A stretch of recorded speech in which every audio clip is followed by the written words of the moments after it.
अलीमा खान के ऊपर जरा कमेंट करते हैं, फिर मैं आपकी तरफ आ रही हूँ। जी आपने अलीमा खान की बात की, ये एक बहन के जज्बात हैं अपने भाई के बारे में। जब आप एक बहन को उसके भाई से नहीं मिलने देंगे और मुसलसल नहीं मिलने नहीं सर, देंगे, ये तो कोई जवाब नहीं। आप लोग कौमी सलामती के ऊपर बात करें, आप लोग इदारों के ऊपर बात करें, फिर आप ही की अलीमा बीबी जो है, अलीमा खान साहिबा जो है वो इंडियन चैनल पे बैठ के वो मोदी सरकार को कहें कि जी आप बानी पीटीआई हमारी हेल्प करें, बानी पीटीआई को रिहाई करवाने में हमारी मदद करें।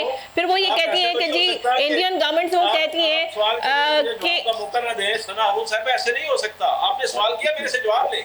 नहीं तो सर आप बात गलत कर रहे हैं ना सर, आप बात अगर मुनासिब करें तो मैं आपकी सुनूं।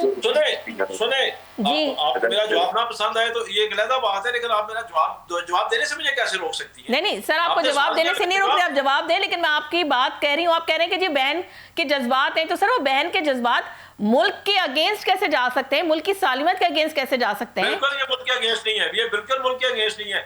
जो रिमिटेंसेस भेजते हैं मुहिब्बे वतन पाकिस्तानी, यहाँ पे एक सियासी आवाज उठाने पे उनके घर वालों को उठा लिया जाता है, उन पे जुल्म सितम किया जाता है, उन्हें अगवा किया जाता है, उन्हें मारा जाता है, उन पे झूठे पर्चे दिए जाते हैं। हम रियासत के खिलाफ नहीं है, रियासत पे काबिज इस बंदूकबाजार टोले के खिलाफ है जिसने हमारा मैंडेट लूट के रियासत पे कब्जा किया हुआ है, जो इस मुल्क में महंगाई का जिम्मेदार है, जो इस मुल्क में बदअमनी का जिम्मेदार है, जो इस मुल्क में बैड गवर्नेंस का जिम्मेदार है।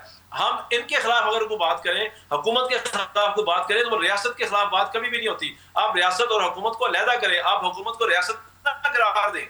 अगर हम कभी ये बात कहते हैं कि इस हुकूमत को रिमिटेंस ना दें, हुकूमत को रिमिटेंस कम दें, तो इसका मतलब ये नहीं होता कि हम रियासत के खिलाफ हैं। इसलिए कि ये इलेजिटिमेट हुकूमत है, ये नाजायज हुकूमत है, इसके पास अवाम का मैंडेट नहीं है। आप रियासत और हुकूमत को मिक्स मत करें। हुकूमत वो होती है जिसको अवाम लेके आए, हुकूमत वो होती है जिसको अवाम वोट दे, हुकूमत वो होती है जो अवाम की बिल से आए। हुकूमत वो नहीं होती जो फॉर्म 47 पे जलाल खान की तरह या शहबाज शरीफ की तरह या नवाज शरीफ की तरह या मरियम नवाज की तरह आके बैठ जाए कुरान पाक पे असेंबली के अंदर झूठे हलफ उठा के और यहाँ पे आके लोगों को बताना शुरू कर दे।